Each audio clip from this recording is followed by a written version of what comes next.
చూసారు కదండి, చామదుంపల పులుసు అయితే మాత్రం చాలా టేస్ట్గా ఉంటుంది. ఇది నేను ఎలా చేశాననేది చూపిస్తాను, చూసేయండి.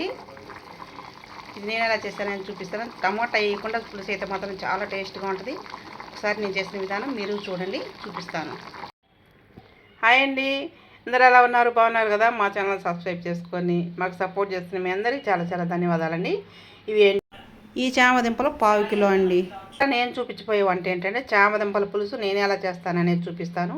కొంతమంది ఏమో ఇవి ఉడకబెట్టి పొక్కు తీస్తారు, కానీ ఉడకబెట్టి పొక్కు తీస్తే ఏమైందంటే బంక్ వస్తుందండి. అలా కాకుండా ఈ పచ్చి ఉన్నాయి కదా, వీటి మీద ఇలా ఈ పొక్కు తీసేసి ఇవి నేను ఎలా చేస్తాననేది చూపిస్తాను, చూసేయండి. చాలా టేస్ట్గా ఉంటుంది.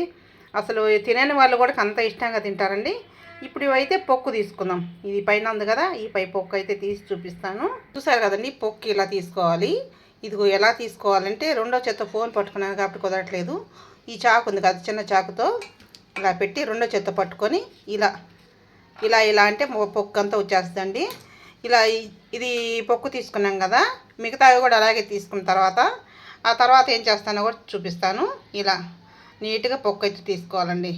చూసారు కదండి, ఇలా అయితే శుభ్రంగా మొత్తం పొక్కు తీసుకున్నాం కదా, వీటిని ఇప్పుడు చక్రాల్లా కోసుకుందాం. ఇట్లా కోసుకోవాలండి. చక్రాలంటే ఒక చేత్తో కుదరట్లేదు, అందుకని ఫోన్ పక్కన పెట్టి నేను ఎలా కోసానో చూపిస్తాను. చూసారు కదండి, ఇలా ముక్కలు కట్ చేసుకోవాలా. చామదుంపలు అయితే ఇలా ముక్కలు కట్ చేసుకున్న తర్వాత ఒక గిన్నెలోకి వేసుకోవాలి. ఇలా గిన్నెలోకి మొత్తం వేసుకున్నాక ఇప్పుడు కొంచెం సాల్ట్ అయితే వేసుకోవాలండి. ఎందుకంటే సాల్ట్ ఈ దీంట్లో జిగురంతా పోవాలంటే గిన్నెకేసి బాగా రుద్దాలి. అది కూడా ఎలా చేస్తాను చూపిస్తాను. ఇప్పుడు చామగడ్డలు గిన్నెకేసి రుద్దాలంటే ఇట్లా ఉప్పేసి మన చేతికి ఎప్పుడైనా సరే ఇలా కవర్ తొడుక్కోండి, లేకపోతే చెయ్యి అంతా జిల వచ్చేస్తుంది. అసలు చెయ్యి మనం ఆ జిల తట్టుకునేది కాదు. అందుకని చెప్పేసి చెయ్యి జిల రాకుండా ఉండాలంటే చేతికైతే కవర్ తొడుక్కొని ఇలా గిన్నెకేసి ఇలా రుద్దాలండి. ఇలా రుద్దాలా, అప్పుడే దాంట్లో ఉన్న జిగురు ఆ నసిరిమంతా పోతుంది. గిన్నెకి రుద్దిన తర్వాత కడిగేటప్పుడు చూపిస్తాను. ఇప్పుడైతే చూసారు కదండి, చామదుంపల్లో జిగురు బంక అనేది నసిరి అనేది చూపిస్తాయి. ఇదిగో ఒక పాలులాగా వస్తుంది. గిన్నెకేసి ఉప్పేసి రుద్దితే, చామదుంపల్లో ఉప్పేసి రుద్దినప్పుడు ఇలా ఈ నసిరి అనేది శుభ్రంగా కడిగేసుకున్నప్పుడే కూర బాగుంటుంది. ఇప్పుడైతే శుభ్రంగా నురుగంతా కడిగేసుకొని పక్కన పెట్టేసుకున్నాం. చూసారు కదండి, చామదుంపలు అయితే నీట్గా ఇలా కడుక్కున్న తర్వాత అవి తీసేటప్పుడు కానీ చేయి పెట్టొద్దండి, ఎందుకంటే జల్లు వచ్చేస్తుంది. ఇలా గెంట తీసుకొని గెంటతో దేవి కుక్కర్ గిన్నెలో వేసుకోవాలి. చూసారు కదండి, కుక్కర్ గిన్నెలో వేసుకున్న తర్వాత ఏం చేయాలనేది దీనికి కావాల్సినవన్నీ చూపిస్తాను. వేసుకున్నాం కదా కుక్కర్ గిన్నెలో, ఇవి దీనికి కావాల్సినవి చూపిస్తాను, చూసేయండి. ఇప్పుడైతే ముక్కలన్నీ శుభ్రంగా కడుక్కొని జిగురంతా పోయేటట్టు కుక్కర్ గిన్నెలో వేసుకున్నాం కదండి. ఇప్పుడు ఈ పులుసుకి ఏమేమి కావాలో చూపిస్తాను, చూసేయండి. సింపుల్గా చేసుకోవచ్చండి. చామదుంపల పులుసు అయితే మాత్రం చాలా బాగుంటుంది. ఇప్పుడు చింతపండు ఎంత కావాలని చూపిస్తాను. చింతపండు అయితే చూసారు కదండి, చిన్న నిమ్మకాయ సైజు అంతా చింతపండు. ఎక్కువైతే వేసుకోవద్దండి, పులుపు ఎక్కువైతే అస్సలు బాగుండదు. ఎందుకని కొంచెం అయితే చింతపండు శుభ్రంగా కడిగి గిన్నెలో వేసాను. ఒక ఉల్లిపాయ ఇదైతే శుభ్రంగా కడుక్కొని పొక్కు తీసుకొని సన్నని ముక్కలు కట్ చేసుకొని వేసుకుందాము. ఇప్పుడైతే కావాల్సినవి అయితే ఇవేనండి. బెల్లం అంటే పులుసు పోసిన తర్వాత వేస్తాం బెల్లం. ఇప్పుడు ముక్కల్లో సరిపడ కారం అయితే వేసుకుందాం. నేను 1 స్పూన్ కారం అయితే వేసానండి. కొంచెం పసుపు వేసుకోవాలి. ముక్కలకు సరిపడ ఉప్పు అయితే వేసుకోవాలి. ఇప్పుడు నీళ్ళు అయితే పోసుకుందాం. ఇప్పుడు చామదుంపల ముక్కల్లో నీళ్ళు అయితే పోసుకుందామండి. చూస్తున్నారు కదా, ముక్కలు మునిగేటట్టు నీళ్ళు పోసుకొని ఇలా కలబెట్టుకోవాలి. కలబెట్టుకున్నాం కదా, ఇప్పుడు మనం ఉల్లిపాయ కోసేసుకుందాం దీంట్లో. ఇప్పుడు ఈ ముక్కల్లో ఉల్లిపాయ కోసేద్దాం. ఇందాక చూపించాను కదండి ఉల్లిపాయ, ఆ ఉల్లిపాయ అయితే ఇప్పుడు ముక్కలు కట్ చేసుకున్నాం కదా.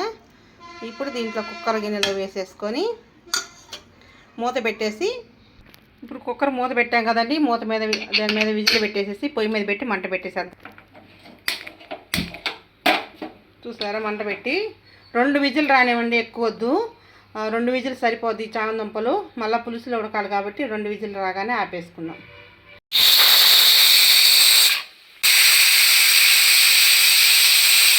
చూసారు కదండి, 2 విజిల్స్ అయిపోయినాయి. ఇప్పుడు పొయ్యి అయితే ఆపేసుకుందాము. వేసుకొని పక్కన పెట్టేసుకుందాం కుక్కర్ని. ఆవిరిపోయిన తర్వాత మూత తీసేసి చింతపండు పులుసు ఉంది కదా, ఇదైతే రసం తీసి పోసేద్దాం. ఇప్పుడైతే కుక్కర్ మూత తీసాం కదండి, ముక్క ఎంతవరకు ఉడికిందో చూపిస్తాను. చామదుంప ముక్క చూడండి కాలుతుంది. చూసారా, సగం ముక్క ఉడికించుకోవాలా, సగం శాతం ఉడికించుకొని ఇంకా పులుసు అయితే పోసుకోవాలా.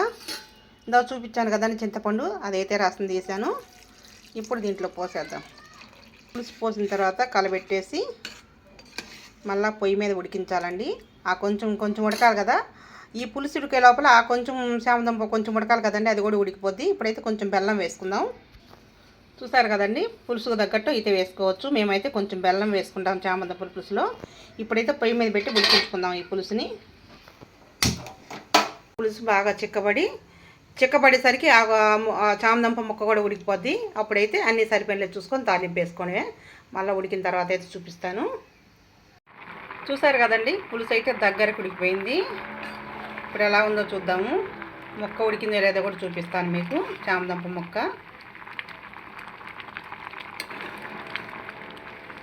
ఒక ముక్క తీస్తే అర్థమైంది, చూపిస్తాను. చూడండి, ముక్క ఉడికిందో లేదో కూడా చూపిస్తాను. ఇదో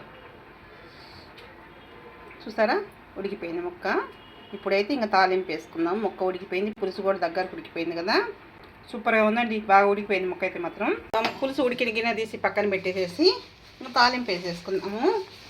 తాలింపుకి అవసరమైన గిన్నె పొయ్యి మీద పెట్టుకున్న తర్వాత సరిపడా నూనె అయితే వేసుకోవాలండి. గిన్నెలో నూనె పొయ్యి మీద పెట్టుకున్నాం కదా, గిన్నెలో నూనె వేసి ఇప్పుడైతే తాలింపుకి కావాల్సినవి తాలింపు గింజలు, ఒక మిరపకాయ, కొంచెం ఉల్లిపాయ ముక్కలు, ఒక రెబ్బ కరివేపాకు, ఇవేనండి నేనైతే తాలింపు వేసేది. ఇప్పుడైతే నూనె కాగిపోయిందా, తాలింపుకి రెడీ చేసుకుని అయితే వేసేసుకుందాం.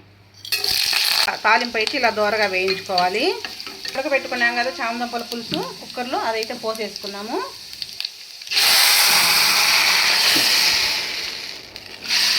తాలింపు అయితే వేసుకున్న తర్వాత ఒక 5 నిమిషాలు అయితే సిమ్లో పెట్టి ఈ పులుసుని అయితే ఉడికించుకోవాలండి. ఎందుకంటే తాలింపు వేసాం కదా. ఇప్పుడు అయితే అన్నీ సరిపోయలేదు చూద్దాము.